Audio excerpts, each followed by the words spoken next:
Hey guys, এইটোৱে হৈছে Indian agriculture research institute যাৰ এষ্টিমেটেড কষ্ট হৈছে 1000 crore অসমৰ প্ৰথমটো হয় আৰু গোৱামুখত বনি আছে এইটো। Hey guys, আমি আজি আহিছো ইকো কেম্পলৈ। আপোনালোকে চাব পাৰে মোৰ পিছপিনে আছে ইমান ধুনীয়া জেগা গোৱামুখত আছে এইটো ইকো কেম্পটো আৰু ইয়াতে আপোনালোকে ইচ্ছা কৰিলে থাকিব পাৰিব আৰু আমি জাষ্ট ফুৰিবৰ কাৰণে আহিছো। আপোনালোকে চাওক মোৰ পিছপিনে চাওক নদী আছে। আপোনালোকক অকমান দেখাম ইকো কেম্পটো। সো আমি এন্ট্ৰেন্সৰ মাজেদি সোমাই গৈছো ইকো কেম্পলৈ। ফাৰ্ষ্ট টাইম মই ইয়াত অহা নাই, তথাপিতো ফাৰ্ষ্ট টাইম ইয়াত ব্লগ কৰিছো।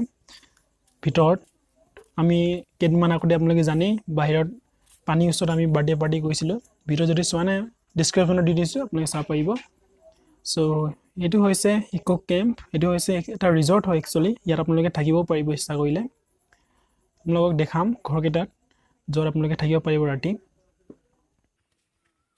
চ' এইকেইটাই হৈছে ঘৰকেইটা য'ত থাকিব পাৰিব আপোনালোকে। ইয়াত চাওক বেড দিয়া আছে, কাপলছে থাকিব পাৰিব আৰু কোনেনো থাকিব নিবিচাৰিব ইমান এটা সুন্দৰ পৰিৱেশত। চ' এইটো চাব পাৰে ইয়াতে এক্সট্ৰা এক্সেচৰিজ আছে, যেনেকৈ এই গাড়ীত আপোনালোকে ৰাইড কৰিব পাৰিব, কিন্তু পইচা লাগিব। কিমান পইচা এইটো একজেক্টলি নাজানো, কিন্তু লাগিব কিবা এটা।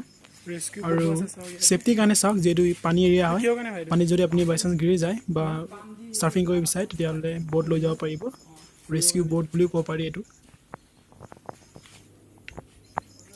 বহুত সুন্দৰ জেগা হয়। আপোনালোকে যদি চকুৰে নিজে নেদেখে তেতিয়াহ'লে বিশ্বাস নকৰিব। ইয়াত আহি এবাৰ চাব। আৰু এনেধৰণৰ প্ৰকৃতিৰ মাজত কোনে থাকিব নিবিচাৰেনো। আপোনালোকে চাগে বহুত টকা স্পেণ্ড কৰে এনেকুৱা ধৰণৰ জেগাত, দিল্লী মুম্বাইত গৈ পিনি থাকেগৈ, কিন্তু ইয়াত আহি চাব গোৱামুখত ইমান ধুনীয়া জেগা। প্ৰকৃতিৰ মাজত থকা লেখা লাগিব, আপুনি একদম আদিম যুগলৈ যোৱাৰ লেখা লাগিবগৈ। আৰু ইয়াতে খোৱা বোৱাৰ ব্যৱস্থাও আছে যদি আপুনি ৰাতিটো থাকে তেতিয়াহ'লে। চ' গাইজ, এগ্ৰিকালচাৰ ইউনিভাৰ্চিটি আৰু ইকো কেম্পৰ ওচৰতে আছে এটা চাহ বাগান। চাওক আপোনালোকে যদি ইয়াত সোমাই এনেই ফুৰিবৰ কাৰণে সোমাব পাৰিব, ফ্ৰেছ ফিল কৰিব। মই যিহেতু চাহ বাগান কেতিয়াও দেখা নাছিলোঁ, প্ৰথমবাৰ দেখিছোঁ ইয়াতে।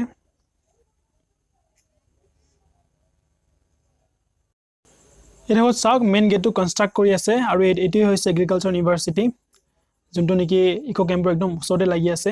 আৰু গোটেই এটা বৃহৎ এৰিয়া এটা একচুৱেলি সিহঁতে লৈ লৈছে এগ্ৰিকালচাৰ ইউনিভাৰ্চিটিৰ কাৰণে। এতিয়া নিৰ্মাণ কৰি আছে নিৰ্মাণৰ। চ' এইটোৱে হৈছে অসমৰ প্ৰথমটো আইকাৰ হয়, অৰ্থাৎ ইণ্ডিয়ান এগ্ৰিকালচাৰ ৰিচাৰ্চ ইনষ্টিটিউট হয়। আৰু এই প্ৰজেক্টটোৰ কষ্ট এষ্টিমেটেড 1000 crore হয় আৰু গোৱামুখত বনাইছে এইটো। চ' গোটেই অসমতে এটাই হ'ব আৰু এইটো প্ৰথমটো হ'ব গোৱামুখত।